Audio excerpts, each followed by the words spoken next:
You always want to be a police officer when you grew up? Always, yes, definitely. Dusty Steele served 11 years, several as chief in the small police department of Blue Mound, Texas. I think it's time I move on. But by September of this year, he'd had enough, handed in his badge, and stormed out of a city council meeting. Why did you decide to resign? In my situation, budget issues.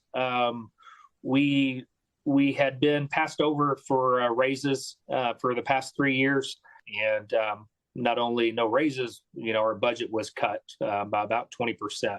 The mayor defended the cuts, saying every city department was affected. But it wasn't just about the money, says Steele, but also a lack of appreciation.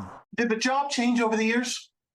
It has significantly, yes. It seemed to get tougher for police officers. The media scrutiny, and when an officer makes a mistake, that officer could either be killed or end up in jail the rest of his life.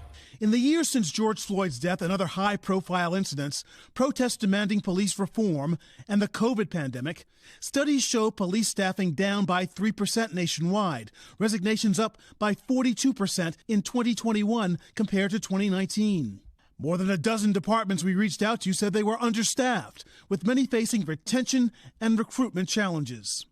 I didn't feel my victims were getting their justice they deserved.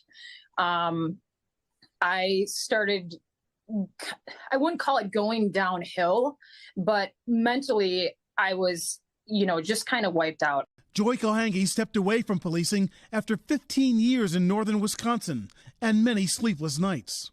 Were there a lot of instances where prosecutors didn't follow through after you made an arrest? Yes. That got frustrating. Very much so. When I would wake up, I questioned, what am I doing this for?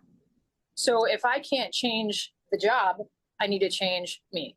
I was putting a lot of effort, I guess, into trying to do decent things and just not much return, I guess, not much, even just the minor, thank yous in life.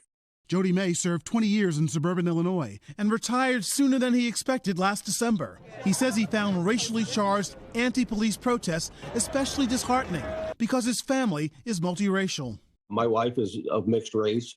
I have mixed nieces and nephews. I was called a racist, and I was called, other things, and hope you die and all that kind of stuff. And, so it kind of hurt me.